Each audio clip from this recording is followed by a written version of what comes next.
You have 30 days. 30 days to become someone they won't even recognize when school starts. Not just a glow up, a full shift. The way you move, the way you speak, the way you carry yourself. That's what we're after. So if you're watching this, don't click away. Give me a few minutes. This video isn't full of edits or hype or dopamine, but it might wake you up in a way nothing else has. Because here's the truth. Most people will waste the rest of this summer. They'll scroll. They'll sleep in. They'll say, I'll get serious later. But when the first day of school hits, they'll look in the mirror and feel that same pit in their stomach. Because nothing really changed.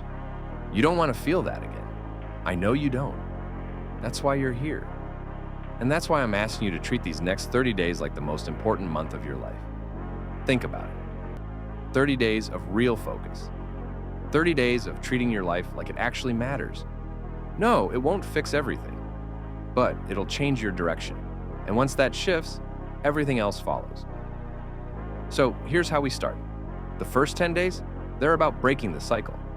If you wake up every day and grab your phone, that ends today. If you go to sleep at 2 a.m. and wake up with no energy, that ends today. If your brain is fried from overstimulation, sugar, junk, noise, it's time to reset. Here's rule 1. Start every day like it matters. Wake up at the same time, then make your bed, brush your teeth, drink a full glass of water, move your body. Then write down 3 things: what you want to improve, what you're grateful for, and what you're going to do that day. That takes 10 minutes, but it rewires everything. Rule 2, cut your screen time by 70%. Delete what you have to delete. Set app limits. Move your phone across the room when you sleep. Silence is uncomfortable at first, but it's where self-respect starts to grow. Rule 3, spend 1 hour a day pushing your body. You don't need a gym. Push-ups, squats, walks, runs, doesn't matter. Move with intensity. Sweat like your life depends on it. Because in a way, it does. The body is the first place your confidence shows up. Rule 4, feed your mind. Read something real, something that sharpens you. You don't have to become a scholar. Just replace 30 minutes of YouTube with 30 minutes of growth. Do that daily, and in 30 days, you'll feel sharper than you've felt all year. Now pause for a second. Ask yourself, what happens if I actually do this? What happens if you remove distractions, move your body, and feed your mind every single day for the next 10 days? You become dangerous. Not in a violent way, in a focused way. You become the person who walks into a room and doesn't need to say a word. People feel the difference. And most importantly, you feel the difference. But I need you to hear this part clearly.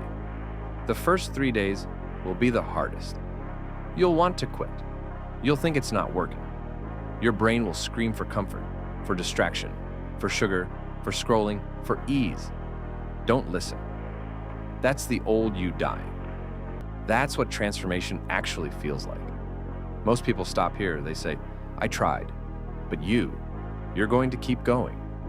You're going to double down. You're going to suffer, yes, but for a reason.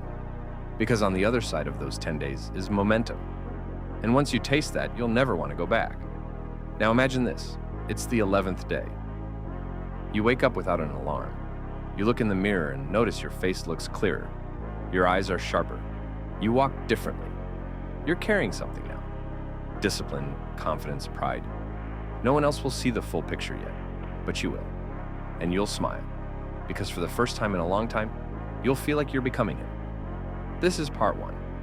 In part 2, we build the second phase of the plan, locking in your system, upgrading your social presence, and becoming the guy they remember when you walk into the room. If you're serious, meet me there, day 11. This is where things shift. You've already gone through the hardest part, cutting the noise, facing the resistance, breaking those lazy patterns. And now, for the first time in a long time, you've got some momentum. You're not forcing discipline anymore. You're building it. So don't slow down now. Most people ease up here. They start negotiating. I've been good for 10 days. I deserve a break. Number, you don't need comfort. You need consistency. The next 10 days, they're about sharpening. Not just staying in motion, but leveling up, making every habit more precise, more intentional. You're no longer dragging yourself to improve, you're chasing it.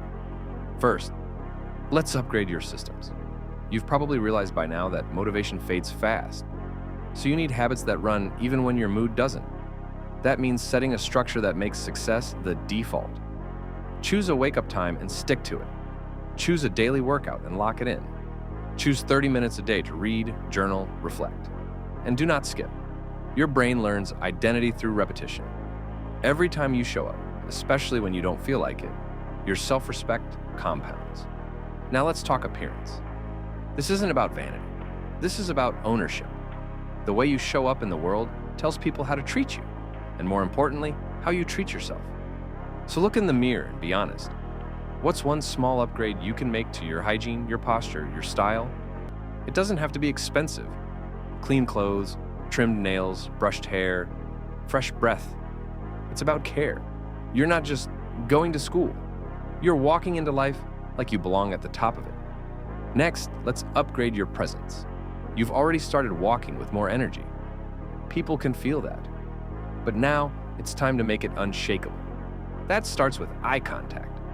Hold it just a second longer than you normally would. It tells people, I'm here, I see you, I'm not hiding. Then, slow your movements just a bit. Don't rush to fill silence. Don't fidget.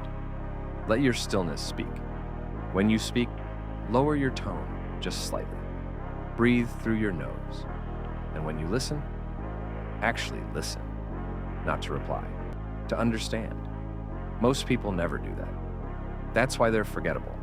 You're not going to be. Now comes the harder part, social discipline. You want to level up? Audit your circle. You don't have to cut people off dramatically. Just start noticing. Who brings drama? Who drains your energy? Who makes you feel small, lazy, distracted? Limit that. You don't owe anyone your time. Every minute you spend with the wrong people is a minute stolen from your potential. Instead, start building silent respect. Not with flashy words, but with presence. Let people wonder why you move the way you move, why your eyes are clearer, why you're not reacting like you used to. You don't need to prove anything. That calm you carry, that's rare, that's power. And then, here's something no one tells you. Become more useful. Wherever you are, school, home, with friends, look for how you can quietly add value. Not to people please, but to lead. Leadership isn't about being the loudest.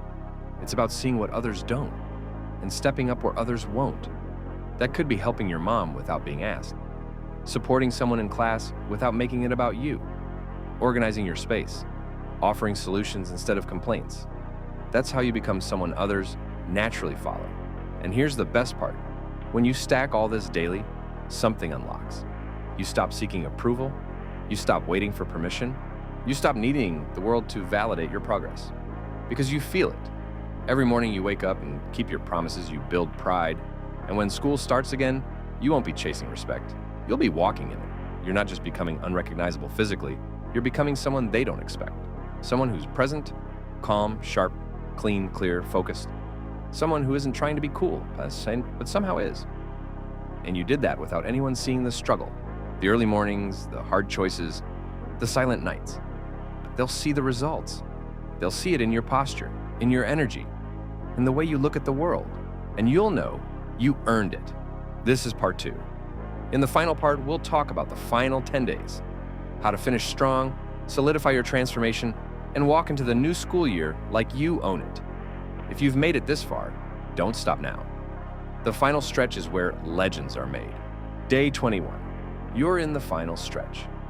And this is where it either becomes permanent or it fades like every other time you try to change. Let's get one thing clear. You've already done more than most ever will. You've broken patterns, you've rebuilt your days, you've taken ownership of your time, your energy, your mind. That's not nothing, that's rare. But it's also dangerous because now you might start to coast. You'll look around and feel like you're ahead, like you can take your foot off the gas. Don't. These final 10 days are the difference between a phase and a full transformation, between someone who got motivated for a month and someone who became unrecognizable, for real. So here's what you do. First, go even quieter. You don't need to announce your progress. Don't post about it. Don't talk about how much you've changed. Let people feel it. Let them be confused. Let them wonder. That mystery, it makes your presence stronger. Loud is temporary. Silent power lasts. Start protecting your peace like it's your most valuable asset, because it is. Not everything deserves your attention. Not every conversation needs your reply. You're not here to chase noise. You're here to control your narrative. That means moving with intention. Every word, every step, every decision, deliberate. Second, refine your environment. Look around. What does your room, your phone, your schedule say about you? Is it cluttered, distracting, sloppy? Fix it. You're not just transforming your habits. You're creating a world that reflects your identity. A king doesn't live in chaos. He builds structure. Make your space match your mind, clean, focused, sharp. Third, mentor someone silently. You've learned things these past 20+ days that others haven't. You've built discipline, confidence, awareness. Use it, not by preaching, but by leading. Help someone struggling with school without bragging. Encourage someone who's down without needing credit. That's impact. That's legacy. You don't need a title to lead. You lead by how you carry yourself. Fourth, lock in your post-30-day plan. The biggest mistake people make is ending on day 30 with no plan. They crash. Go back to old habits. Lose everything. You're not doing that. So starting now, create your system for the next 60. What habits are now permanent? What new goals will you chase? What version of you do you refuse to go back to? Write it all down. Make it visual. Make it serious. Because you didn't come this far to go back. Now, let's talk about school. The day will come, maybe in 10 days, maybe sooner, when you walk into that building again. Same halls, same people, same energy. But you're different. And that difference is what changes everything. You don't need to walk in loud. You don't need to flex. You walk in like a leader, calm, focused, sharp. You're not seeking approval. You are approval. The way you speak, the way you sit, the way you work. It all says one thing. I know who I am now. People will notice. Some will respect it. Some will question it. Some might even try to test it. That's fine. That's expected. When you level up, the world tries to pull you back. Just don't let it. You're not proving anything to them. You're proving everything to you. And here's what's wild. You'll realize you're just getting started. Because once you feel this power, this control over your habits, your thoughts, your future, you can't unfeel it. You won't want to go back to lazy mornings, empty scrolling, or wasted weeks. That version of you is gone, buried, replaced by someone who knows what they're capable of. So what happens now? You keep showing up. Quietly, consistently. You build in public. You reflect in private. You stay sharp. You move with love, but never desperation. You create your own standard, and you never lower it again. You're not just ready for school. You're ready for anything. And if someone asks, what happened to you over summer? You don't even need to answer. Just smile, because they'll see it.